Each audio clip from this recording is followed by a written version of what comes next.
Hello friends. आज के session में हम क्वेश्चन डिस्कस करने वाले हैं फंक्शन का। जो क्वेश्चन जेडब्ल्यू मेन के एग्जाम 2019 में आया है सेकंड शिफ्ट में जनवरी में। क्वेश्चन क्या बोलता है? क्वेश्चन बोलता है कि एक फंक्शन है f जो कि दिस सेट टू दिस, तो इस सेट को हम a मान लेते हैं, a सेट, और इस सेट को भी हम a मान लेते हैं। तो एक फंक्शन है f जो कि a से a डिफाइन है, और बच्चों ये फंक्शन ऑन टू होना चाहिए।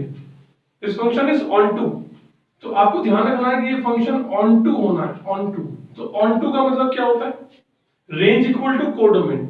इसका मतलब ये जो कोडोमेन है, this is codomain and this part is domain, और इसके अंदर का जो पार्ट होता है वो रेंज होता है।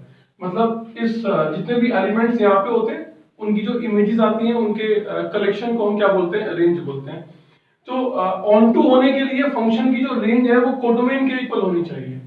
तो इसका मतलब होता है कि कोडोमेन के सारे एलिमेंट पार्टिसिपेट करेंगे, सारे एलिमेंट पार्टिसिपेट करेंगे, मतलब इन सारे एलिमेंट की कोई ना कोई एटलीस्ट यहाँ पर प्री इमेज मिलनी चाहिए। तो अगर इसको हम सिंपल लैंग्वेज में समझें तो आपको यहाँ पे कोई भी एलिमेंट छोड़ना नहीं है, सारे एलिमेंट आपको पार्टिसिपेट कराने हैं। कंडीशन ये है कि such that fk is a multiple of 3 whenever k is a multiple of 4।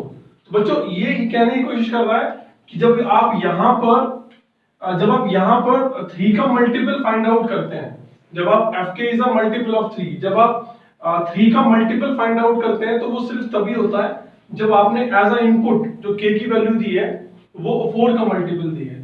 तो इसका मतलब हुआ कि अगर यहाँ पर मान लिया 4 का मल्टीपल क्या क्या हो सकता है? 4, 8, 12, 16 और 20। तो ये 5 वैल्यूज हैं जो इस 20 में से ही 5 वैल्यूज हैं। तो यहाँ पर जो 3 का मल्टीपल है वो क्या होगा? 3, 6, 9, 12, 15, 18। ये 6 वैल्यूज हैं जो 3 का मल्टीपल है।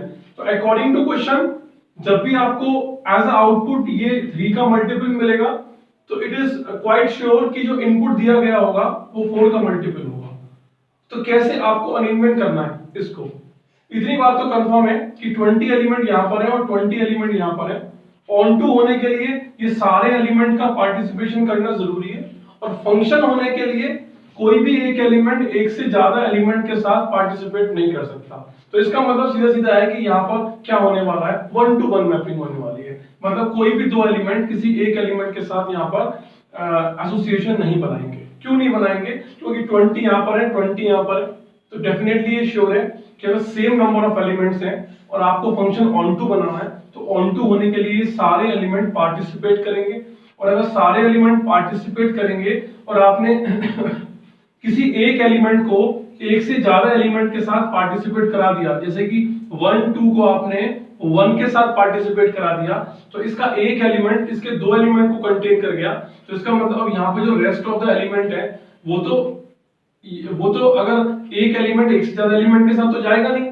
तो कहने का मतलब है कि अगर ये सारे एलिमेंट पार्टिसिपेट कराने हैं तो आपको 1-to-1 ही जाना पड़ेगा। ये आपकी मंजूरी बन गई। तो बच्चों क्या करेंगे?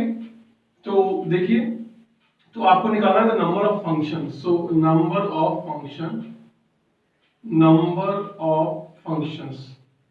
तो ऐसे कितने फंक्शन मिलेंगे? सबसे पहले मैं करता हूं कि 3 का मल्टीपल आने के लिए 4 का मल्टीपल होना चाहिए। तो बच्चों 1 जो 4 एलिमेंट है इसके पास कितने ऑप्शन है? इसके पास 6 ऑप्शन है। और जब ये 4 किसी एक के साथ एसोसिएट हो जाएगा तो उसके बाद जो नेक्स्ट एलिमेंट होगा 4 का मल्टीपल, वो उस एलिमेंट के अलावा जो बचे हुए 3 के मल्टीपल एलिमेंट है उनके साथ ही एसोसिएशन बना सकता है। तो ऐसे उसके पास 5 पॉसिबिलिटी होंगी, 12 के पास 4 पॉसिबिलिटी होंगी, और 16 के पास 3 पॉसिबिलिटी होंगी, एंड 20 के पास 2 पॉसिबिलिटी होंगी। तो मैंने ये मल्टीपल ऑफ 4 को मल्टीपल ऑफ 3 के साथ एसोसिएट करा दिया विद द कंडीशन। अब आपके पास यहाँ पर बच्चों कितने एलिमेंट बचे होंगे? यहाँ पर जो रिमेनिंग एलिमेंट होंगे, भाई 5 एलिमेंट तो हो गए एसोसिएट इतने तरीके से, रिमेनिंग एलिमेंट कितने होंगे? रिमेनिंग होंगे 20 में से 5 का तो हो गया एसोसिएशन, तो 15 बचे, 15 एलिमेंट्स आर रिमेनिंग। तो वो 15 एलिमेंट यहाँ पर हैं और 15 ही एलिमेंट यहाँ पर बचे होंगे, क्योंकि आपको 1-to-1 मैपिंग करानी है। क्यों करानी है मैं एक्सप्लेन कर चुका हूं। तो 15 एलिमेंट का अरेंजमेंट 15 के साथ करा रहे हो तो बच्चों वो क्या होता है इंटू 15 फैक्टोरियल होगा, इंटू 15 फैक्टोरियल। तो ये बन जाएगा 6 फैक्टोरियल और ये बन जाएगा 15 फैक्टोरियल। तो बच्चों ये इसका आंसर होगा। सो आई होप कि आपको ये सॉल्यूशन समझ में आया होगा। लेकिन मैं आपको एक बार और एक्सप्लेन कर देता हूं कि बच्चों इस क्वेश्चन में एक फंक्शन बनाया गया है a टू a 1 से 20 एलिमेंट 1 से 20 एलिमेंट फंक्शन ऑन टू होना चाहिए। तो ऑन टू होने के लिए कोडोमेन का रेंज के इक्वल होना जरूरी है, ठीक है ना, कि मतलब इन द सेंस कि ये सारे एलिमेंट का यहाँ पर पार्टिसिपेशन जरूरी है। और वो कहता है कि यहाँ पर अगर आपको एज अ आउटपुट 3 का मल्टीपल मिलता है तो वो सिर्फ तभी मिल सकता है जब यहाँ पर एज अ इनपुट 4 का मल्टीपल दिया गया हो। तो 4 के जो मल्टीपल है वो 5 है और 3 के जो मल्टीपल है वो 6 है। तो यहाँ पर एक से ज्यादा एलिमेंट किसी सिंगल एलिमेंट के साथ एसोसिएट नहीं कर सकते। क्यों? आप सोचोगे कि सर कंडीशन तो ऑन टू की है, आप मैनी वन भी बनने क्यों नहीं दे रहे? क्योंकि अगर मैंने मैनी वन बना दिया तो वो ऑन टू नहीं बन पाएगा, आप चेक कर लेना।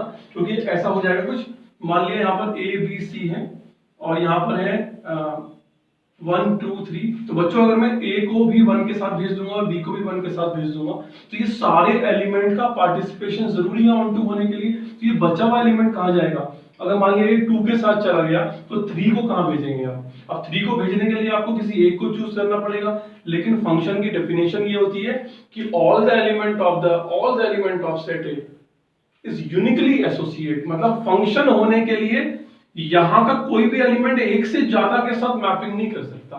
तो वी आर रेस्ट्रिक्टेड कि हमें उसको मैनी वन भी बनाना पड़ेगा। तो बच्चों इसीलिए मैंने इन 5 एलिमेंट्स को 6 एलिमेंट के साथ अरेंज कर दिया। 6 into 5 into 4 into 3 into 2 तरीके से मैं इसको डायरेक्ट भी कर सकता था कि ये कितने हैं 1 2 3, ये 5 है और ये 6 है। तो मैं यहाँ पे लिख सकता था 6p5। तो 6p5 का भी आंसर यही आता 6p5। ठीक है, हमने ऐसा लिख लिया into 15 elements are remaining, 15 elements are remaining, they will be mapped, so possibilities are 15 factorial।